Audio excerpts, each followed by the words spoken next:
Mañana viernes, los actos comienzan a las 9 de la mañana con la instalación de los miembros de la Asamblea Nacional en el Congreso Nacional, para luego de ahí trasladarse al Teatro Nacional. Entonces, a las 9:30 de la mañana está prevista la llegada de los jefes de misiones especiales, una actividad a la que los medios de comunicación tendrán también acceso y facilidades para la cobertura. Digo de vestimenta, es traje y camisa color blanco, corbata, calcetines y zapatos color negro. Eso es para los caballeros. Entonces las damas deberán ir vestidas con traje sastre color blanco y zapatos de color. Esto es muy importante mencionarlo. Quizás algunas personas dirán, bueno, pero eso es un dato superfluo, eso es un dato de poca importancia. No, es un dato muy importante.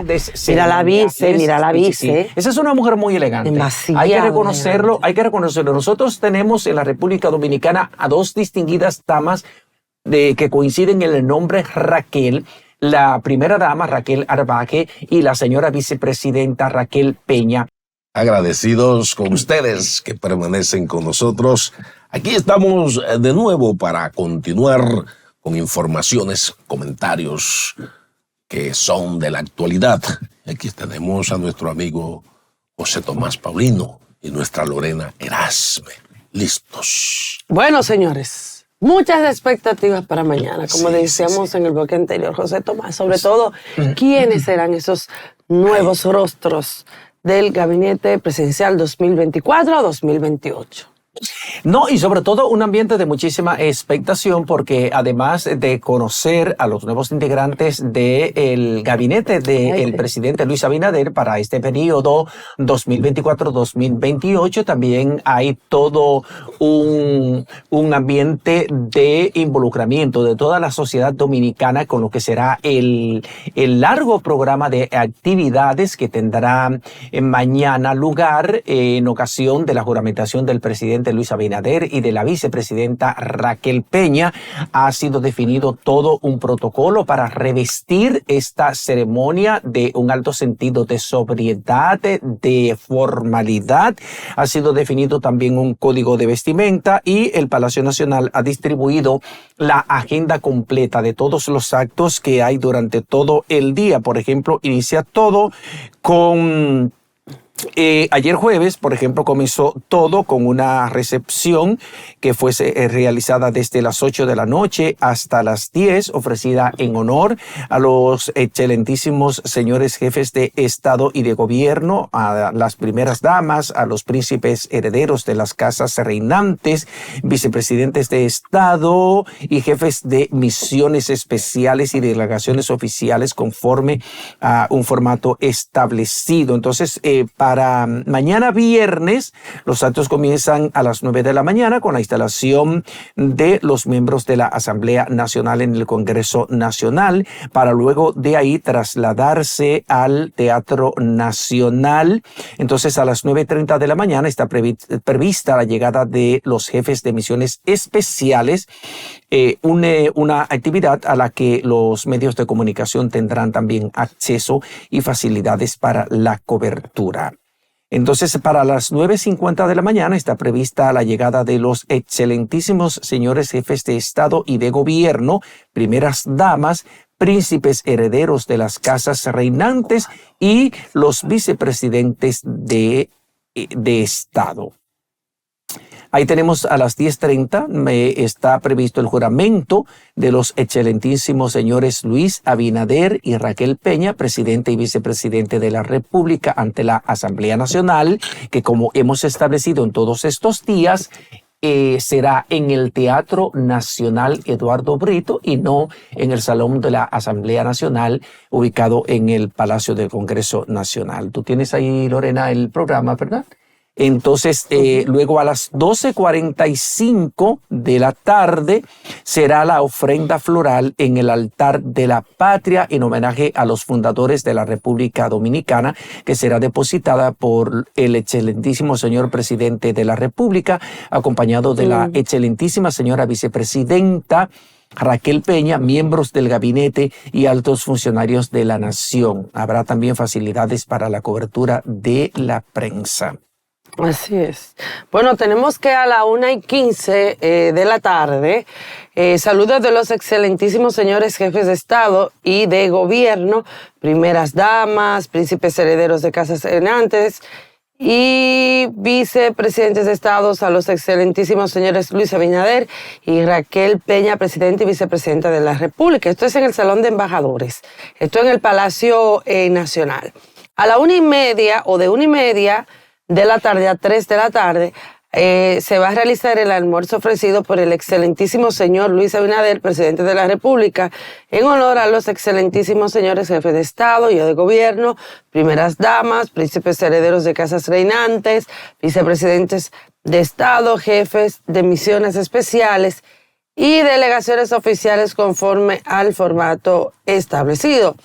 Ya a las 3:30 de la tarde, juramento de los señores miembros del gabinete ante el excelentísimo señor Luis Abinader, presidente de la República, también en el Salón de los Embajadores.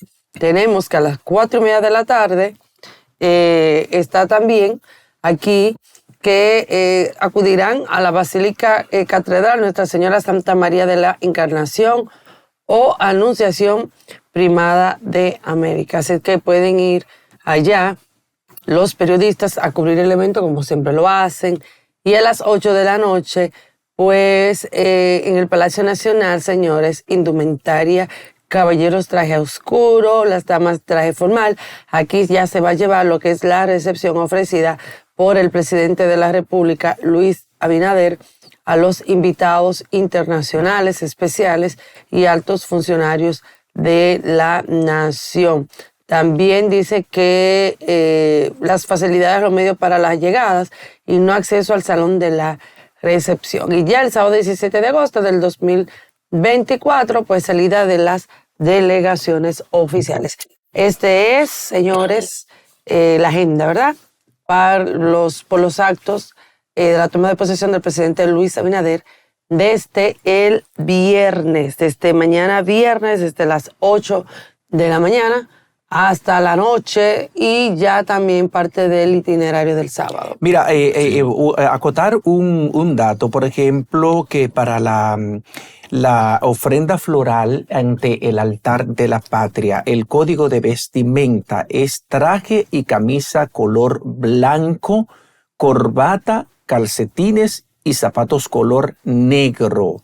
Eso es para los caballeros. Entonces las damas deberán ir vestidas con traje sastre color blanco y zapatos de color. Esto es muy importante mencionarlo. Quizás algunas personas dirán, bueno, pero eso es un dato superfluo, eso es un dato de poca importancia. No, es un dato muy importante para eventos como el de la juramentación del presidente y la vicepresidenta, porque son actos que deben estar revestidos del mayor nivel de solemnidad, del mayor nivel de sobriedad y donde debe primar la elegancia, el buen gusto, el buen comportamiento. Entonces, por eso el equipo organizador, el equipo encargado del protocolo y de la imagen de todos los actos ha definido un código de vestimenta, ha definido un protocolo y ha definido una norma que va a regir en todos los actos para garantizar precisamente esa sobriedad y esa solemnidad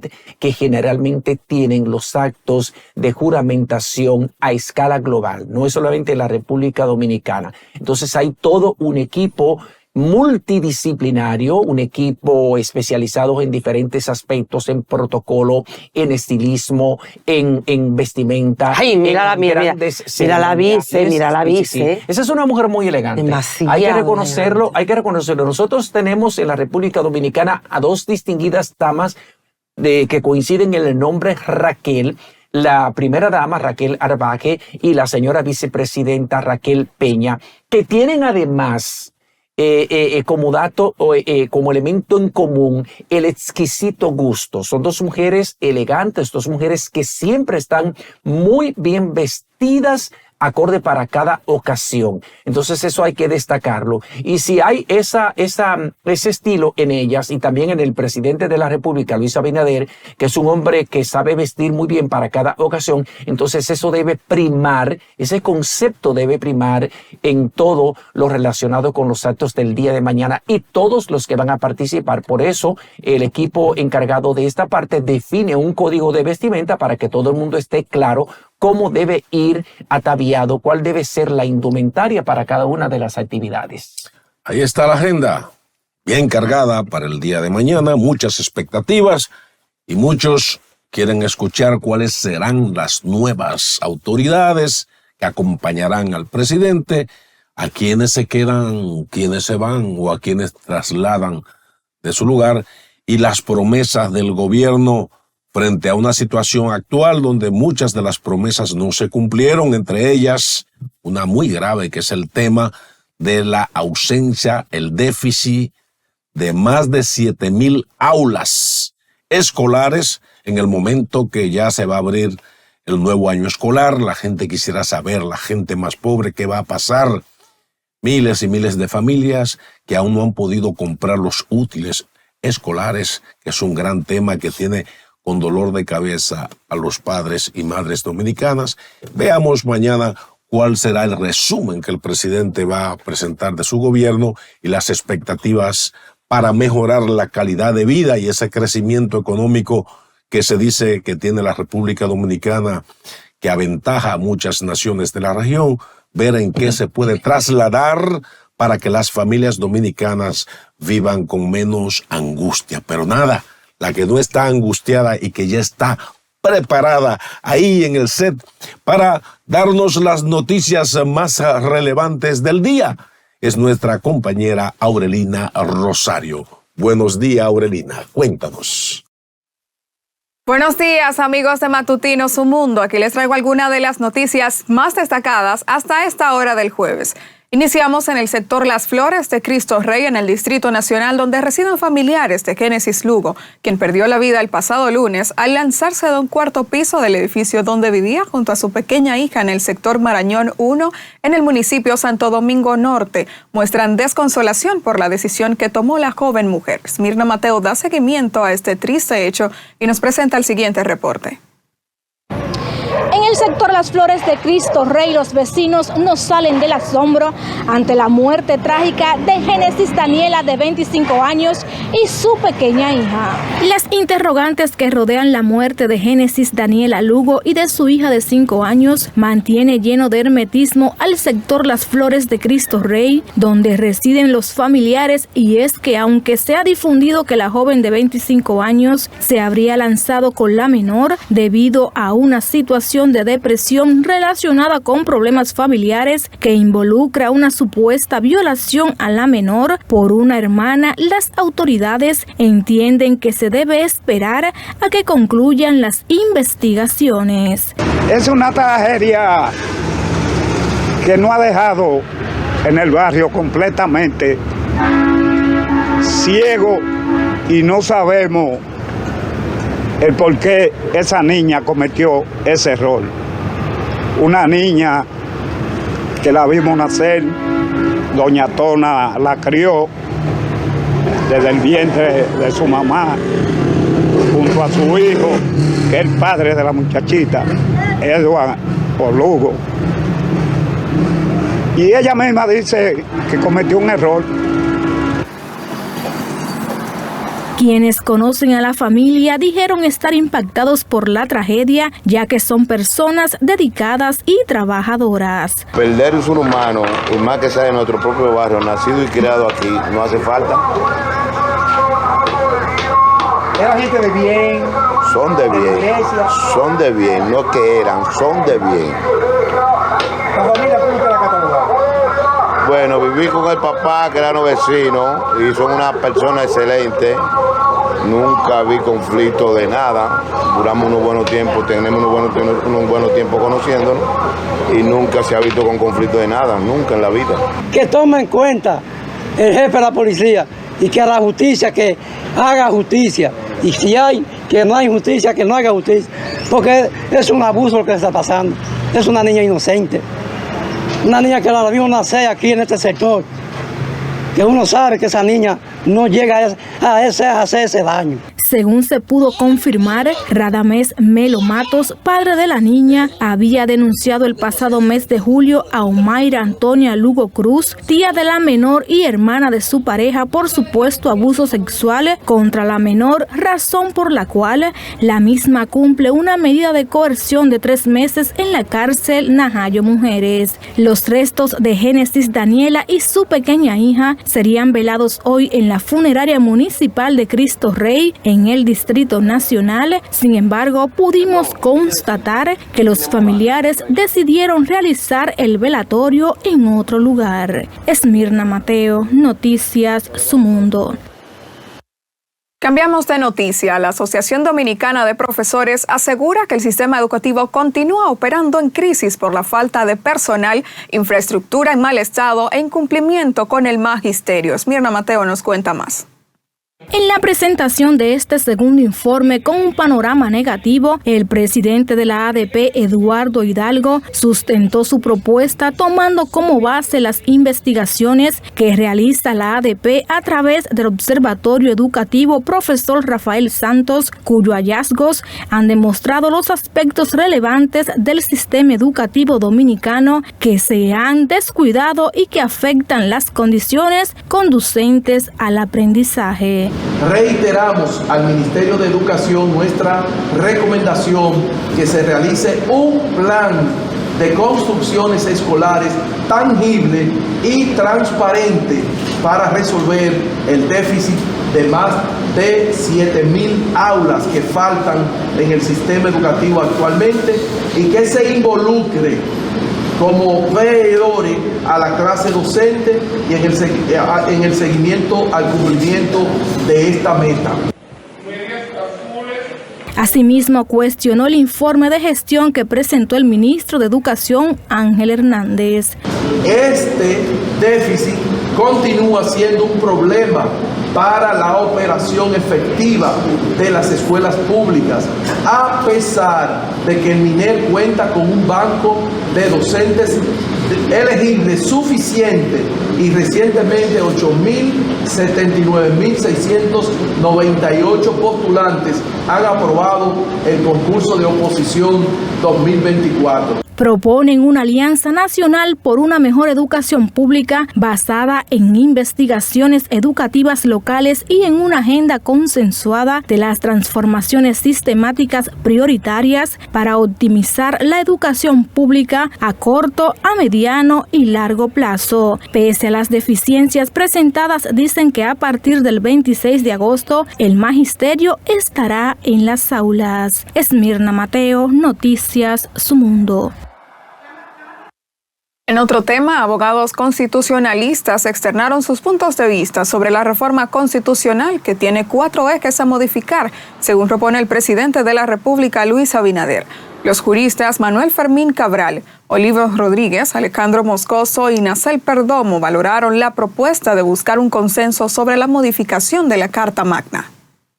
Lo importante es que esta propuesta sea lo más consensuada posible, que sea lo más discutida posible para que esto salga la mejor propuesta de fortalecimiento de nuestra ley sustantiva. Pienso que aún si uno no está completamente convencido, la Constitución no es muy clara respecto de si la cláusula pétrea forma parte del procedimiento de reforma.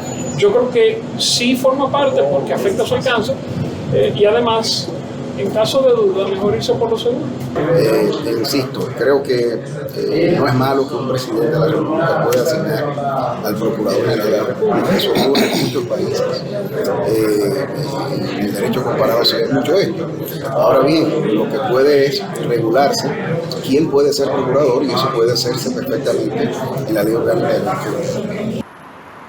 Estos puntos de vista fueron analizados durante un panel sobre la reforma constitucional celebrado en UNAPEC. Y con esta información nos vamos al otro extremo del estudio. Allá están mis compañeros con sus comentarios. Buenos días. Aquí estamos de vuelta con ustedes, que son los mejores para presentar la entrevista ya anunciada, José Tomás y Lorena. Así es. Bueno. Sí, y ya tenemos con nosotros al invitado, ¿verdad? Sí. Bueno, ya es parte de la familia de Su Mundo. Estamos hablando del sindicalista Rafael Pepe Abreu, a quien le damos la bienvenida, conocido como Pepe Abreu, Pepe cariñosamente, Abreu. ¿Verdad que sí? Y José Tomás, y le damos la bienvenida a este matutino Su Mundo. ¿Cómo se siente? Muy bien, sobre todo encantado de estar en Tu Mundo, porque es uno de los canales, ¿verdad? De los programas, vías que tenemos de comunicar a veces nuestras ideas.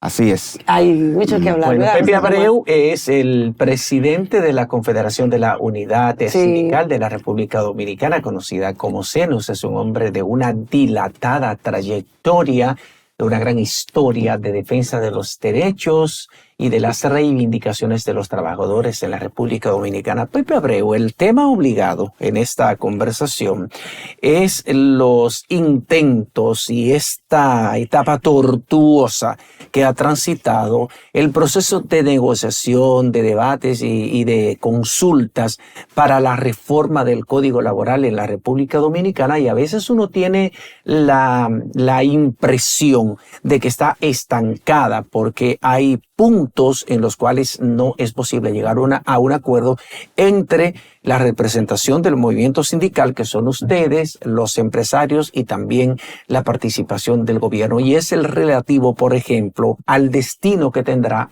la cesantía laboral como parte de ese conjunto de reivindicaciones logradas por los trabajadores, y que hasta donde tenemos entendido hay parte del empresariado que entiende que esto debe ser eliminado y sustituido por un llamado seguro de trabajo, seguro de desempleo.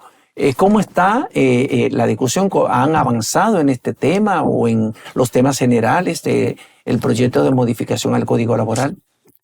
Bueno, José Tomás, el introito que hace es un retrato, ¿verdad?, de lo que ha ocurrido, porque no se trata de una discusión de ayer. Estamos hablando de el gobierno del presidente Medina, sus dos periodos, ¿verdad?, y el gobierno del presidente Abinader, el periodo que casi concluye. Ese ha sido el marco de esa discusión. Entonces, a veces, Lorena, Marino, una gente se pregunta, ¿y por qué? O sea, ¿por qué se estanca tanto, verdad? Porque el código es francamente del año 1992. Eso quiere decir que tiene ya 30 años, aproximadamente. 32 años, ¿verdad? Entonces tú dices, bueno, una ley que tiene 32 años, natural, lógico, que requiere cierto nivel de ajuste, ¿verdad? Cambios, modificaciones. ¿Por qué? Porque, por ejemplo, ese tiempo de trabajo virtual, de plataforma, no existía, ¿entiendes? Eso no se usaba, por lo menos en República Dominicana, y se puede decir que en muchas partes del mundo no se aplicaba, no se utilizaba ese tipo de trabajo que hoy existe, ese tipo de empleo. Y tú dices, en la parte procesal, muchas partes del código son obsoletas, en la parte administrativa también pasan cosas que se quedaron atrás.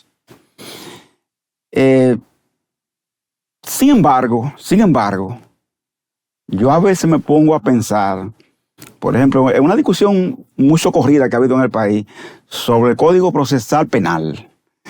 Las 3 causales en el caso de ese código y la cesantía en el caso del Código Laboral. No, ese es el Código Penal. Son como equivalentes. Sí, el Código Penal. Código Penal, porque el Código Procesal Penal es la normativa que rige los procesos judiciales. Exactamente. Entonces, ese Código Penal tiene un tema que ha sido tabú. ¿Cuál? Las 3 causales, ¿verdad?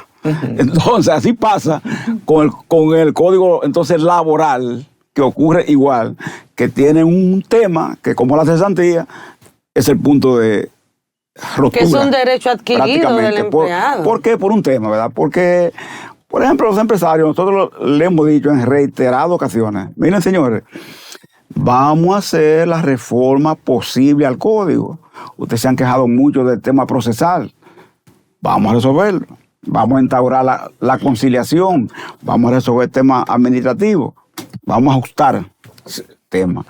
Pero Pero los empresarios dan la vuelta, vuelta y vuelta y vuelta, y siempre parten de su punto original, retornan a su punto original. Ellos entienden que la cesantía, ellos le llaman un costo. Ellos dicen que es un costo imposible de cumplir, que eso impide desarrollo, que ellos quedan. Pero tú ves este país y te dicen hoy, séptima economía de América Latina, séptima economía de América Latina. Y te dicen además, hoy te dicen en titulares, que el país liderea el crecimiento económico a nivel de América Latina, ¿verdad? Y tú dices, bueno, pero eso ha sido con ese código, todo ese desarrollo, todo ese avance de la República Dominicana, toda esa escalada que la República Dominicana ha tenido, ¿verdad? Y que mucha gente se regodea diciendo eso. Por ejemplo, es un país de renta media alta. También se dice eso, ¿verdad? En los números. Entonces uno dice, ¿y con qué código ha sido? Ha sido con ese código. Entonces, los empresarios marcan el tema diciéndote, no podemos, los salarios no aumentan en República Dominicana, o se dignifican más, porque ustedes mantienen la cesantía. La juventud no tiene más acceso a la empleabilidad, empleo digno, porque ustedes mantienen la cesantía. La informalidad crece en República Dominicana por la cesantía. Entonces, ellos plantean, bueno, ya nosotros no vamos a plantear la eliminación de la cesantía. O sea, ellos llegaron a eso de tomar. Ya. Dicen, no es que la eliminen. Lo que nosotros queremos ahora es que se le ponga lo que ellos llaman un techo. Ellos le llaman, nosotros le llamamos un doble techo, ¿verdad? Porque ellos dicen que la cesantía solo rija para el trabajador hasta 5 años. Hasta 5 años. Es decir, usted puede tener 10 años, 15, lo que sea en una empresa, pero el compromiso de pago de prestaciones, cesantía, solo abarcaría hasta 5 años en tiempo. Entonces, ellos también plantean otro techo, que es el techo salarial. Porque ellos se quejan, dicen ellos, que en las empresas, por lo general, un grupo pequeño, que son los gerentes altos, los mandos de medio hacia arriba, supuestamente cuando se van de las empresas, se llevan montos muy altos. Entonces ellos nos dicen, el tema no son los obreros no, porque los obreros, salario bajo, los trabajadores comunes y corrientes, no, ese no es el tema. El tema es que hay una escala de trabajador que cuando sale de una empresa lesiona mucho su capital, etcétera, etcétera, porque se retiran con montos bien altos. Pero uno traslada eso, ¿verdad?, a una realidad y dice, cuando una persona llega a una gerencia, llega por algo, Cuando una persona hace una carrera en una empresa de años y años y años y años dedicado a eso, es verdad que esa gente no son de los sindicatos, pero en definitiva, a la hora de la hora, nosotros lo vemos como trabajadores, pura y simplemente. Entonces ellos quieren un compromiso, además del doble techo que les dije antes, también que excluya a las personas que en las empresas tienen, dicen ellos, ¿verdad?, contratos y salarios altos y demás asuntos. Entonces ahí, eso es lo que ha motivado de tomar esta imposibilidad. De acuerdo.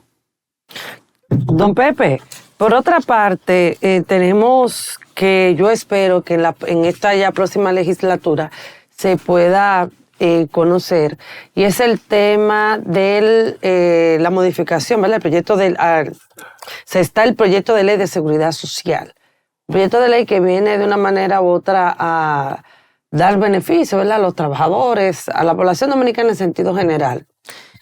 Sin embargo, esto todavía está en el aire, en el Congreso. Usted sabe que hay un tema con las ARS, con las AFP, que las personas cuando van ya de retiro, lamentablemente, lo que reciben son chilatas. Y me gustaría saber su opinión con relación a este tema.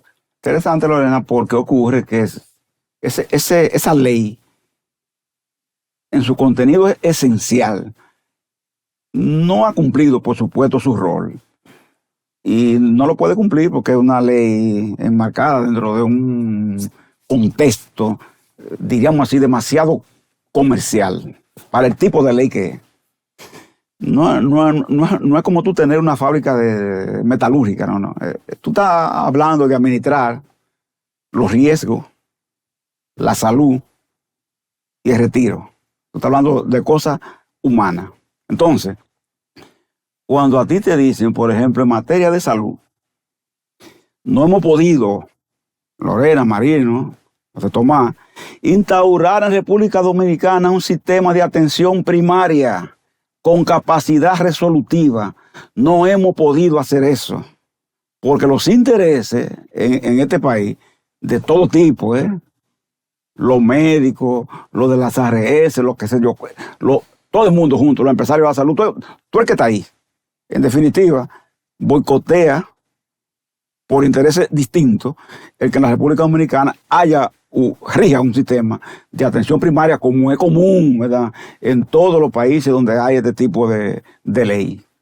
Y cuando te vas al otro tema, al previsional, pasa lo que tú dices. Las AFP te hablan en términos de decirte, ya hay 800,000 millones de pesos acumulados en el sistema. Pero cuando tú preguntas, ¿verdad?, ¿cuál será mi tasa de reemplazo a la hora de retiro? Y como ya hay métodos que permiten calcularlo, porque ya la ley rige y se cotiza desde 2023, se cotiza, ¿verdad?, aunque es de 2001. Entonces ya la gente proyecta y dice, espérate, mi capacidad y tasa de reemplazo cuando me retire dentro de 10 años, 5, va a ser de aproximadamente un 22%. Entonces, una persona que gana un salario X, 50,000 pesos, cuando le dicen, mire, su retiro es con 13. Es duro. Es con 13. Con 13,000 pesos no es nada. Entonces, esa persona, por supuesto, ¿verdad?, estamos hablando de 50. Pero si tú hablas de los salarios que hay aquí, ¿verdad?, de 20, de 22, 24,000 el salario más alto. Que son chilatas, que son chilatas. Tú entonces vas a recibir una tasa de reemplazo todavía menor. Entonces, ahí la gente, por supuesto, se asusta y le teme al retiro, en lugar de verlo como se ve en los países, ¿verdad?, que hay seguridad social real, hasta como un alivio en ocasiones, lo ve con terror, o sea, con miedo, con temor, no quiere que le llegue el momento de retiro. Entonces, eso hace que uno diga, pero bueno, este país tiene que prever eso, y si está el Congreso ahí, está un gobierno ahí, estamos todos aquí, están los empresarios ahí, todo el mundo está aquí. Entonces debemos hacer una modificación a la ley que permita que haya tasa de reemplazo preconcebida. Que a ti te diga, mira, si usted cotizó 360 cotizaciones, que son 30 años, eso es lo que la ley dice. Usted cotizó 360 cotizaciones. Eso quiere decir que usted tuvo un empleo estable por 30 años, ¿verdad? Y cotizó 360 cotizaciones.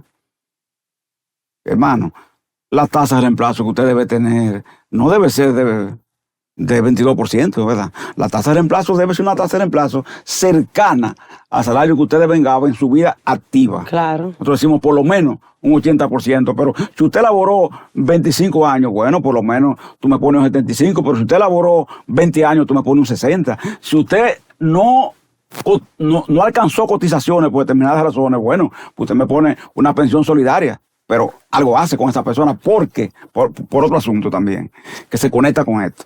Recuerden que hay 3 regímenes: contributivo, subsidiado y contributivo subsidiado, que lo que pretende es, ese último, aglutinar a aquellos profesionales liberales que no tienen un trabajo fijo, sino que trabajan aquí, trabajan allí, otros que son chiriperos, tienen una mesa en el mercado, es un taxista, es un motorista. Esa persona, ese régimen está pendiente.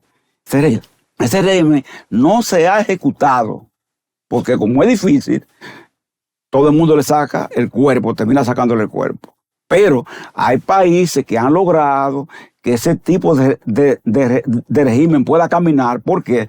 Porque ese tipo de trabajador ya es hoy más de la mitad de las personas que laboran. O sea, ese tipo de trabajador llamado informal es más de la mitad de la gente que laboran. Y por eso se requiere que un régimen así sea recogido. Y como tú dices, nos pasamos todos estos años y no se pudo resolver el tema de la ley. ¿Qué esperamos ahora? Que en este nuevo mandato del presidente, este nuevo periodo, que apenas comienza. Ustedes son parte de ese proyecto, ¿verdad? Lo han, o sea, antes de someterlo, pero donde ustedes. Hubo una discusión grandísima y muchísimas comisiones, intervenciones, propuestas. Hubo una comisión bicameral que se constituyó, la comisión rindió un informe, pero cuando tú analizas el informe de la comisión bicameral, ellos queriendo conciliar todos los intereses que se presentaron, en definitiva terminaron haciendo una especie de Frankenstein. Sí, en la que nadie como que entiende. Armaron un muñeco. Exactamente. Y si la ley es compleja, ella como está, ¿verdad? Ahora, el informe de la bicameral es tan complejo como la ley. Ay, Dios mío. Entonces, es un tema ahí de hay que ser razonable y entender que un tema de ese tipo tiene que ser conducido desde una visión de Estado. Porque si lo deja solo a los intereses, no va a caminar. Don Pepe. Sí. Usted es un hombre histórico en el país. Lo hemos visto durante décadas en el tema sindical. Y durante muchos años, digamos los años 70, 80, hasta los 90, el pueblo dominicano contaba con unos sindicatos bien sólidos, que aunque estaban en diferentes federaciones y confederaciones, a la hora de defender al pueblo se podía contar en cualquier reclamo con los sindicatos. Pero ha degenerado el asunto en que cada sindicatos tienen ahora su concentración en sí mismo y han pasado a ser grupos empresariales, la mayoría de los sindicatos, con intereses únicos e individuales. Y entonces uno dentro de esta democracia, que aparentemente lo es, pero usted sabe que en esencia hasta los senadores, diputados, no representan al pueblo, porque es una democracia muy deficiente, porque los diputados representan a sus partidos o a los empresarios o a los riferos, e incluso hasta el narcotráfico. Vamos a estar claros, ¿no? Entonces, ¿qué ha pasado en el movimiento sindical dominicano que hoy el pueblo como que se ha quedado huérfano de quienes lo defienden en las calles, en los barrios, en los campos? Bueno, yo digo que son fenómenos que son de carácter internacional, diríamos así, y que por tanto se reflejan en países como los nuestros, porque si uno analiza el contexto en que sitúa aquel auge del movimiento sindical y este señor que está ahí, José Tomás Paulino, todavía joven, ¿verdad? Todavía hoy joven, ¿verdad? Pero claro. Él no acompañaba más jovencito en muchas cosas que se hacían. En grandes jornadas. Sí, y tú decías, bueno, y estas grandes jornadas, bueno, eran el fruto de un mundo, diríamos así, bipolar, contradicción, choque. Por ejemplo, la confederación de que nosotros somos originarios fue la CGT, Central General de Trabajadores Marinos. Recuerda, ¿verdad? La famosa CGT era una confederación que se constituía, porque venía de una herencia de izquierda, ¿verdad? De izquierda cristiana por un lado, ¿verdad? Y de izquierda por el otro, ¿verdad? Ahí estaba Francisco Santos. Francisco Santos de un lado, del lado cristiano, que vino así, Julio de Peña Valdés y nosotros, ¿verdad? Que también falleció, que era Fousa, que era la parte de izquierda. Entonces, cuando esa gente se juntan, salen, ¿tú sabes de dónde? Del exilio, un grupo. Otro de la cárcel, por ejemplo, como yo, ¿verdad? Estaba en La Victoria 3 años, ¿verdad? 3 años. Y Julito sale de la cárcel también. El otro viene detrás. Y se junta todo ese conglomerado de gente. Tiene una idea que no es estrictamente sindical. Está el sindicalismo, ¿verdad? Los derechos de los trabajadores, de la población. Pero además está un pensamiento político que lo que persigue es lo que nosotros denominamos en ese tiempo una transformación de la sociedad, un cambio en la sociedad, instaurar un nuevo sistema socialista, comunista, ¿verdad? Que sustituyera el capitalismo, etcétera, etcétera, etcétera. Esas eran las ideas, ¿verdad? Esa CGT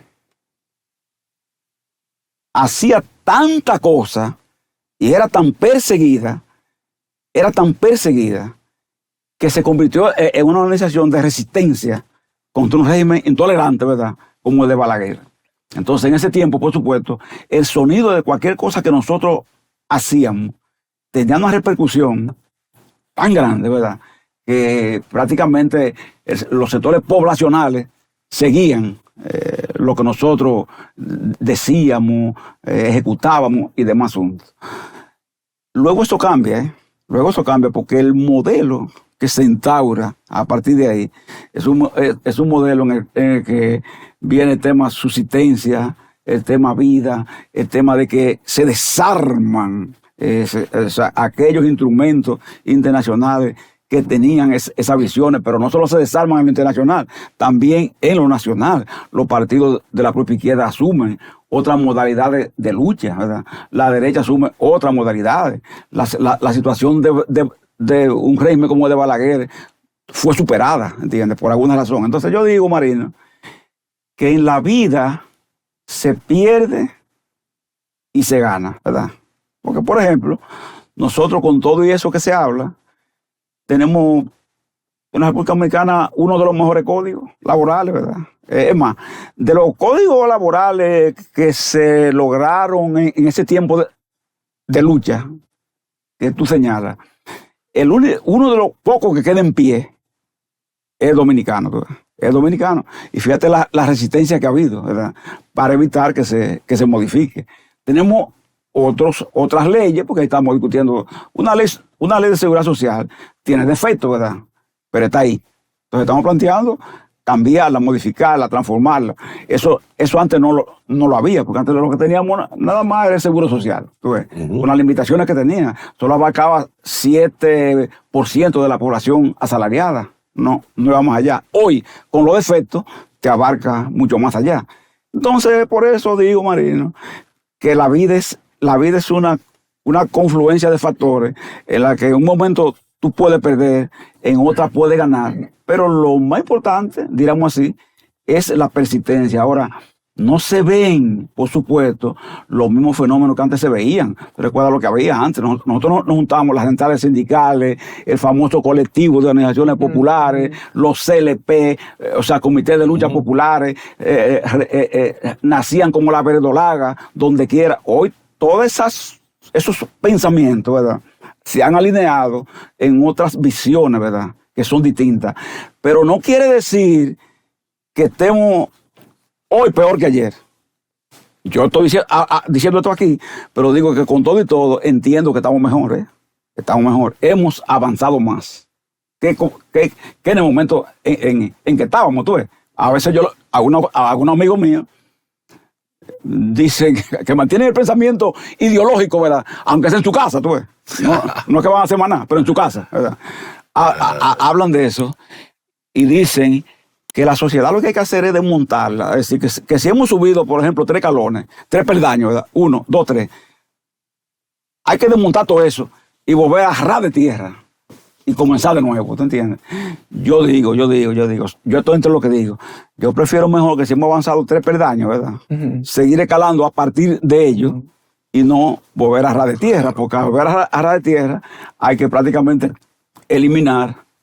casi eliminar todo lo que existe. Y como eso no es un ideal posible, ¿verdad?, pero yo creo que no es factible ni aconsejable. Yo prefiero mejor avanzar a partir de los avances que se han dado con sus limitaciones, pero avance al fin. Pepe, el de la reforma a la Ley de Seguridad Social 87-01, el Código Laboral, son solamente 2 piezas de un amplio paquete de reformas que ya ha anticipado el presidente de la República, que someterá al Congreso Nacional en este nuevo periodo que inicia mañana, nuevo periodo de gobierno que incluye una reforma constitucional. una reforma fiscal también que es urgente, que es necesaria para reformar y regular todo el sistema de fiscalidad de la República Dominicana. ¿Le han invitado a ustedes previamente para participar en ese gran debate que deberá ser realizado a nivel nacional para una reforma constitucional, para las demás reformas, la fiscal, por ejemplo, porque obviamente están involucrados los intereses y los derechos de los trabajadores? ¿Van ustedes a participar? ¿Se están organizando como movimiento sindical general para afinar propuestas comunes y consensuadas y llevarlas a ese gran diálogo nacional? La verdad es que la reforma anunciada, en términos concretos así, solo se han mandado al Consejo Económico y Social, CET, que es donde estamos nosotros como representación laboral. Ahí solamente ha llegado el tema de las reformas constitucionales. De la fiscal se habla, pero un solo borrador oficial de lo que se pretende, ¿verdad? No ha llegado ahí. No ha llegado ahí. Hasta ahora uno lo que ve es que se despachan a veces ensayos, a veces ni se sabe la procedencia, ¿verdad?, de esos ensayos que se despachan, diciendo que la reforma viene por aquí, viene por allí. La fiscal. Sí, porque no hay un borrador oficial de la reforma fiscal. Oficialmente ha habido esbozos, detallitos. Esbozos de lo que nadie aparece responsabilizando. Diciendo, mira, esto es un planteamiento del gobierno. Nosotros planteamos esto y esto. Eso no existe hoy, ¿verdad? Como por ejemplo, lo contrario en la constitucional. Ahí sí, hay un escrito, ¿verdad? Y una defensa del Estado, del gobierno, etcétera, etcétera. En este caso no ha habido nada.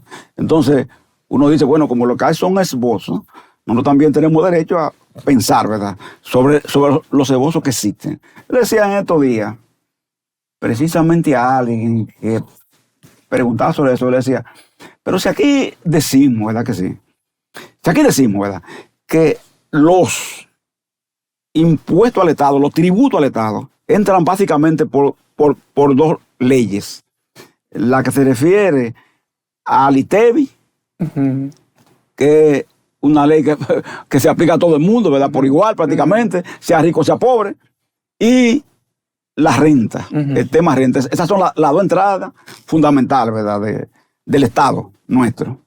Entonces tú dices, se admite ahí mismo, o sea, lo admiten los diferentes técnicos del gobierno y demás asuntos, que el ITEVI se va en aproximadamente un 37%. No, un 42%. Un 42%, pero dicen... Y el de la renta un 60%. Exactamente. Entonces, si te dicen eso, ¿qué decimos nosotros entonces? Pero antes de inventar con nuevos tributos, ¿por qué no eficientizar entonces la captación de los tributos ya en proceso y aprobado y que la gente está acostumbrada ya a pagar? Porque aquí... Señores, en la última reforma del 12, ¿ustedes se acuerdan? Se le puso impuesto al café, a la cocoa, al chocolate, al yogur, a los aceites. ¿Ustedes recuerdan eso, verdad? Eso fue el 12. Y se dijo, inclusive, que ese impuesto era transitorio, ¿entiendes? Pero no fue transitorio nada, sigue, ¿entiendes? Entonces, uno dice, ¿quién es que tiene capacidad de evasión del ITEVI? No es Pepe ni José Tomás Paulino, porque si ellos van a comprar en un sitio un yogur, con ese yogur le aplican un ITEVI, ¿quién lo retiene? Lo retienen las empresas comerciales, que tienen el poder de hacer eso, porque los empresarios no pagan tanto impuesto, no mucho impuesto como se quiere ver. Ellos se constituyen en agentes de retención, todos sabemos, ¿verdad? Entonces uno dice, bueno, ¿por qué no examinar ese tema y evitar la evasión que se produce por ahí de 40 a 42%? ¿Por qué no? ¿Por qué entonces en el tema renta, que nosotros vivimos con eso todos los días? ¿Por qué? Porque cuando un trabajador reclama por ahí el tema de la bonificación, porque no me di en bono, al final de aquello cuanto, nosotros tenemos una facultad en el código, que es pedir a través de la Dirección General de Trabajo el informe a impuesto interno sobre la empresa X para determinar cuál fue su ganancia. Y usted sabe cómo le contesta a uno en muchos casos impuesto interno diciendo, la empresa X no ha rendido el informe correspondiente al año fiscal tal y tal y tal. ¿Entiende? O diciéndote, la empresa tal y tal y tal rindió informe, pero en el informe resultó que tuvo una pérdida de tanto. O tuvo una ganancia de tanto. Entonces la ganancia es tan pírrica, por supuesto, que el famoso dique 10% distribuible entre los trabajadores, lo que alcanza es para darle a cada uno 15 pesos, ¿no entiendes? Sí. Entonces no vale la pena. ¿Qué te quiero decir? Que por ahí hay elementos que te dicen que aquí, antes que reforma, decimos nosotros, antes que una reforma que aumente tributos, lo que hay que hacer es aplicar los tributos que ya existen, controlando el tema de la evasión. Entonces nosotros estamos de acuerdo que el Estado necesita más recursos, pero no debe ser poniendo a tributar más, casos como el de los alimentos y otros, que muchas veces tú oyes a personas inventando y diciéndote, no, lo que hay que extender la base del ITEVI a todos los productos, te dicen así. Yo hay una cuestión ahí que se llama CREO, una cosa de eso, diciendo, bueno, extender la base del ITEVI a todos los productos. O sea, las fórmulas infantiles, la leche para niños, la medicina, ponérselo más abajo, pero a todos, dicen ellos. Gracias, don Pepe, de verdad, por haber estado con nosotros, de verdad. Así no. Así que lo esperamos pronto por aquí nuevamente. No, ustedes saben que estamos ahora. Gracias, mire.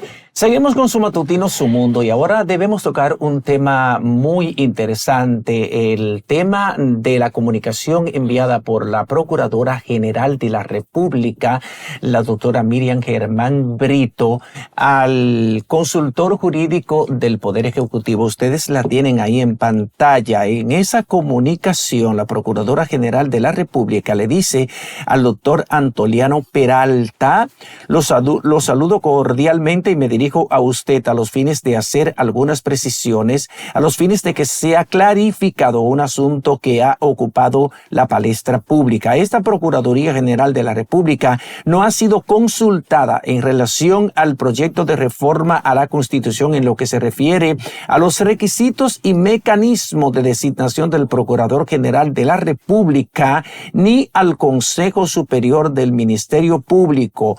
Por lo tanto, dejo por este medio constancia de que no he emitido ni a título personal ni en mi calidad de Procuradora General de la República ninguna opinión sobre el particular.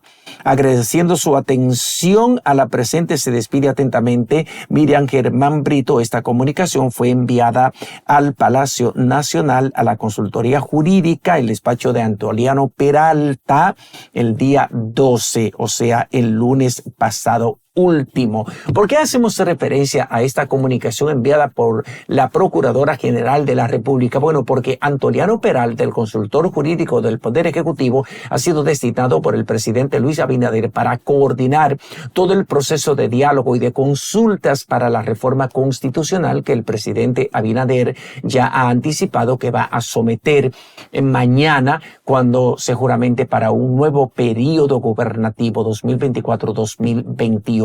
Entonces, como estaban abordando por diferentes vías el tema de la forma de escoger al procurador o procuradora general de la República y habían hablado de modificar el Consejo Superior del Ministerio Público, que es el órgano que rige la carrera del Ministerio Público, ya se habían expresado en su preocupación la Asociación Dominicana de Fiscales. Se habían reunido con el consultor jurídico del Poder Ejecutivo para plantear sus inquietudes y su preocupación por los aprestos de modificar lo relativo al Consejo Superior del Ministerio Público, pero no había sido consultada la figura cimera del Ministerio Público. Y entendidos en la materia, abogados, expertos en asuntos constitucionales y otros con una larga trayectoria fructífera en la litigación en diferentes aspectos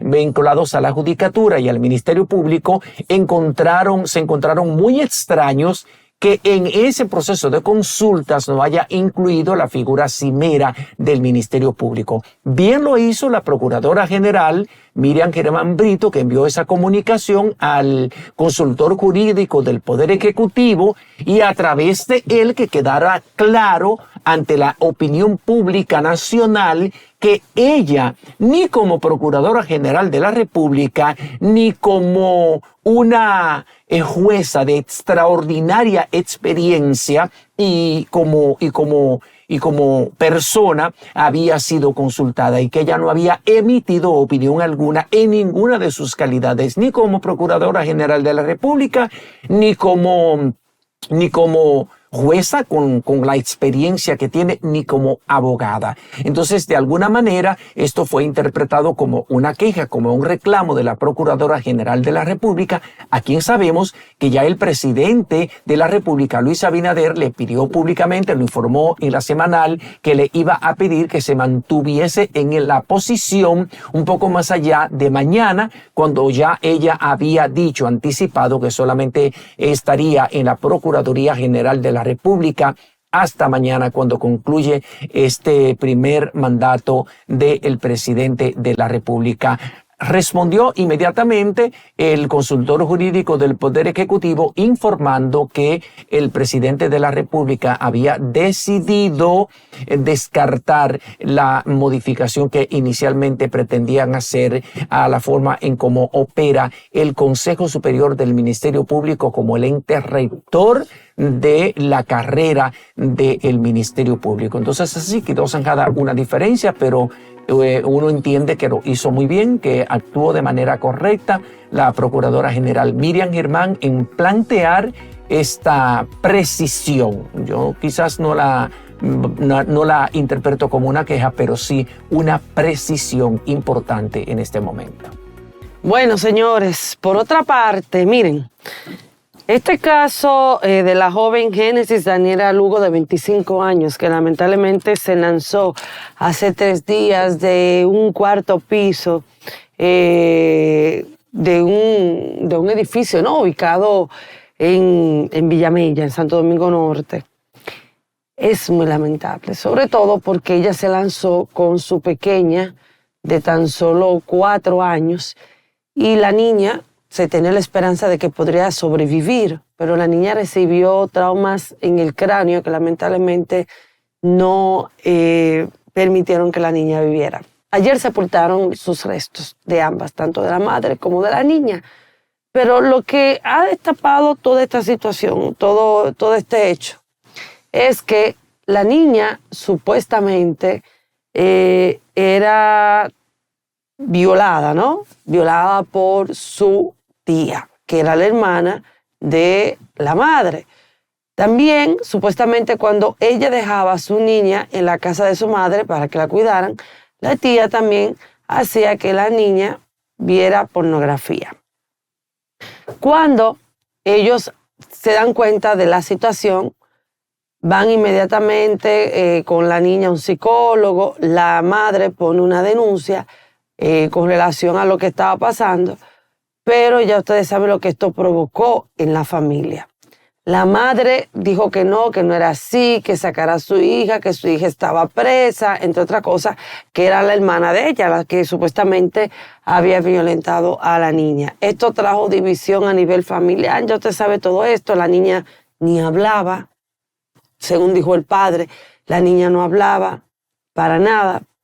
Y vimos lo que pasó, la madre cayó en una depresión, porque ella quería acercarse a su madre y estaba entre la espada y la pared porque caramba es su hermana. Lo que yo quiero traer de todo esto es que, miren, la salud mental es una realidad. Es una realidad. Y creo que no importa la edad, no importa las circunstancias, si usted ve todo oscuro, si usted realmente no encuentra solución o salida, la solución no es quitarse la vida. La solución es buscar ayuda a tiempo. El esposo explicaba cómo trataba de ayudarlo, de darle una pastilla para que descansara, pero ella no quería. Entró en un estado, señores, que nada más hay que ponerse en los zapatos de esa joven. Hay que ponerse en los zapatos de ella para uno poder tratar de entender toda esta situación, sobre todo ese angelito de 4 años, ¿verdad?, que perdió la vida junto a su madre. también entiendo que cuando hay una situación familiar que uno nunca quisiera y mucho menos pensar que un hermano con el que uno se crió, que son hermanitos de padre y madre, o sea, no importa también si son de padre, puede hacerle daño a un hijo. Porque uno entiende que son, o sea, si uno falta, son quienes lo que van a estar ahí. Y entiendo a veces también que uno tiene que escuchar y que la justicia, sobre todo por esa niña, debe de aplicarse y sobre todo se tiene que pagar el daño que se hizo a esa niña, sobre todo de 4 años, que ya no vive. No hablaba, estaba traumatizada y en fin, la niña estaba, imagínense con lo que estaba pasando. Entonces, yo entiendo que una madre a veces está entre la espada y la pared cuando hay una situación con un hijo, pero también una madre está en ser objetiva y más cuando hay una criatura en el medio. Uno nunca quisiera que su familia se vea empañada con este tipo de cosas, pero también entiendo que uno tiene que tratar de ser equilibrado y objetivo en este caso, en estos casos. Entonces, quería decir esto porque es una historia, Marina y José Tomás, demasiado triste, que pudo buscarse una solución de que tal vez uno dirá, si yo hubiese ido al psicólogo que ya estaba acudiendo, ¿por qué quitarse la vida? ¿Por qué quitarle la vida a la niña? ¿Por qué la madre de ambas hermanas no poder entender la situación? Sobre todo ser más empática por la niña y no inclinarse en una, sino en ambas. Porque uno no quisiera que la familia, que es el pilar, donde el amor empieza y donde el amor termine con una trágica historia como la pérdida de Génesis y de su hija de tan solo 4 años. Marina. Wow, lamentable caso. Miren, voy a tocar un tema hoy de carácter de la cristiandad dominicana y yo me pregunto qué está pasando con los cristianos del siglo XXI. Y es precisamente porque en esta semana se coló un video que casi se viralizó del obispo de la diócesis de Mao Valverde, la línea noroeste, un obispo muy respetado, muy querido como es Monseñor Diomedes.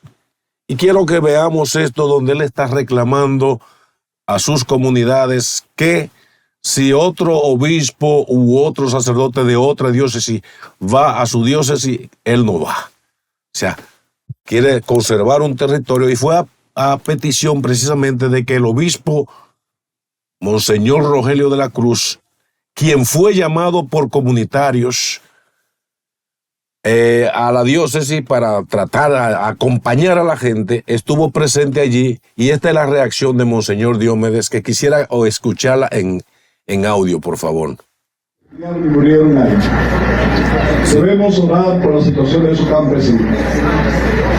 Y los que son de para allá, favor decirle que el obispo de la diócesis es un servidor, este indigno siervo suyo, pero soy el obispo de la diócesis. Si me invitan a Monseñor Rogelio, que no está en comunión con la Iglesia Católica, a mí no me inviten. Escojan ellos, invitan a Rogelio o me invitan a mí. Pero no es tampoco que nos inviten a los dos. Cuando nos reunimos ahí en el Calmoní para pedir la cartera Mao Santiago Rodríguez, yo dije, si me invitan un sacerdote que no sea de la diócesis, yo no voy.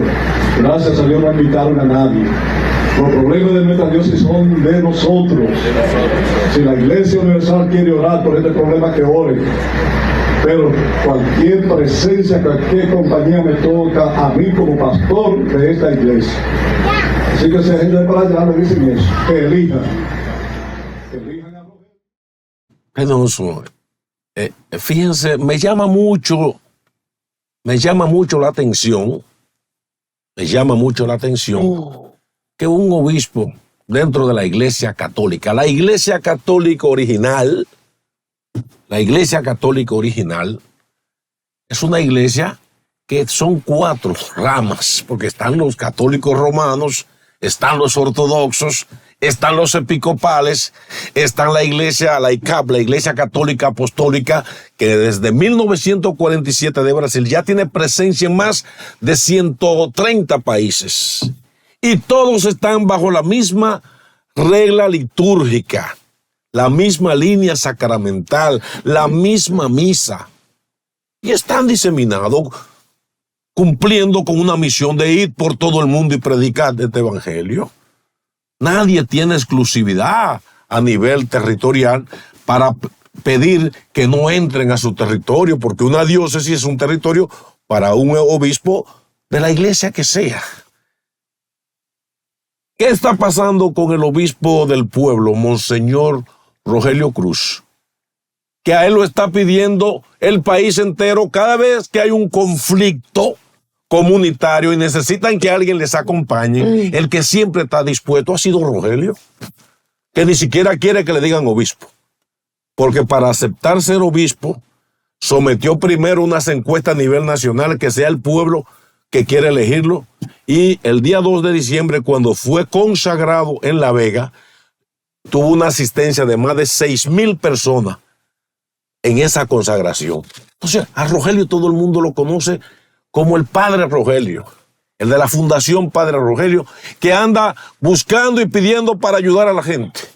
Al contrario de otros que a ellos les llega mucho para ellos.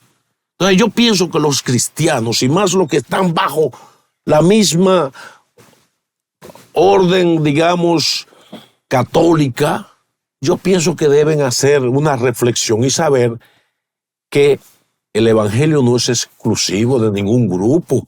Por eso hay libertad de culto. Por eso están los evangélicos también creciendo en la República Dominicana, y está ocurriendo que están decreciendo las vocaciones sacerdotales, precisamente por el momentum que está viviendo la humanidad. Entonces yo pienso que hay que ser un poco más comedido. Rogelio va donde otros no van. La gente de la ICAP están yendo a lugares donde otros no van. ¿Dónde están metidos? Ahí están en la zona minera Sánchez Ramírez, donde hay más de 800 familias que están pidiendo reubicación. Ahí está Rogelio.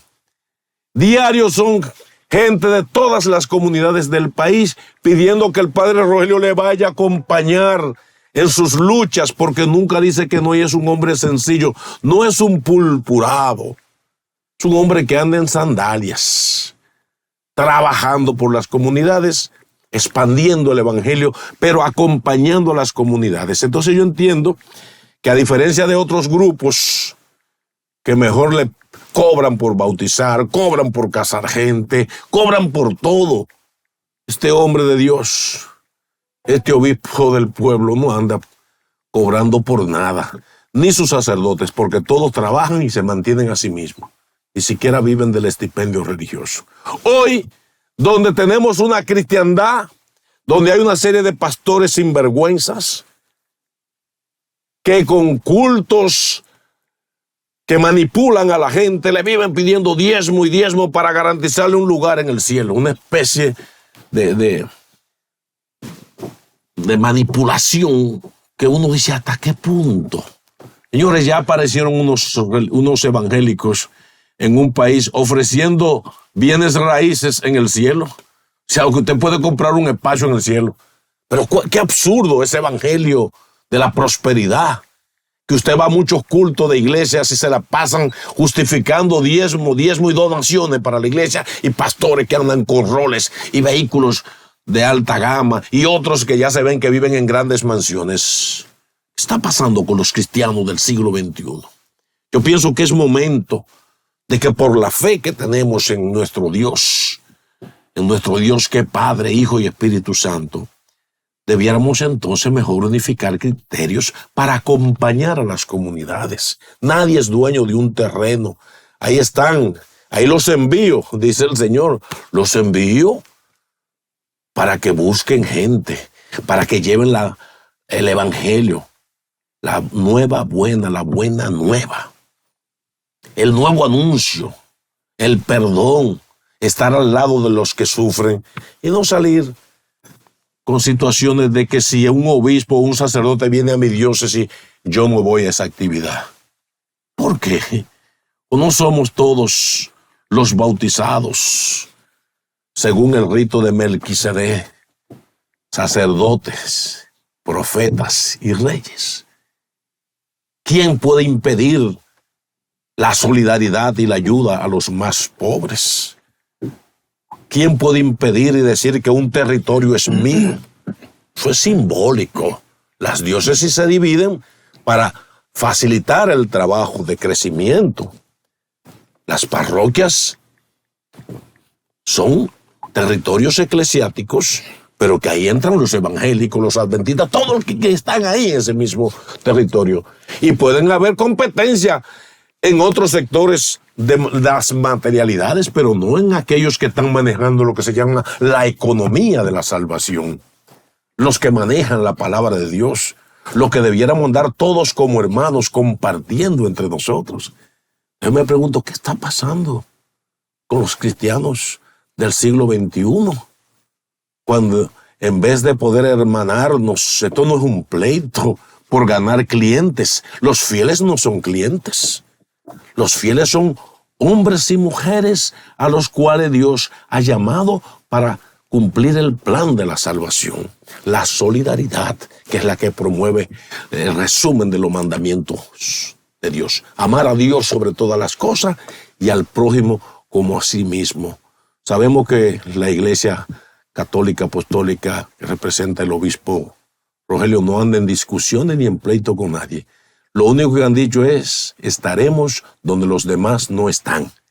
Y solo estaremos acompañando las comunidades, porque este es un plan de Dios. Y nosotros simplemente acompañamos a esas comunidades donde ellas son las protagonistas. De manera que, con mucho cariño a nuestro obispo Diomedes, que es un hombre muy querido por las comunidades, pienso que ese discurso de discusión entre cristianos no está para nosotros los cristianos. Que el Señor tenga misericordia de nosotros y nos ayude cada día más a seguir la obra con el Señor. Muchas gracias, muy penosa esta controversia, señores. Así llegamos al final de esta entrega. Mañana nos encontramos a las 7 de la mañana, cobertura especial de la juramentación del presidente de la República y de la vicepresidenta Luis Abinader y Raquel Peña. Aquí desde y del las Congreso. 7 de la mañana, sí. También nuevos legisladores. Señores, hasta mañana. Feliz día para todos ustedes.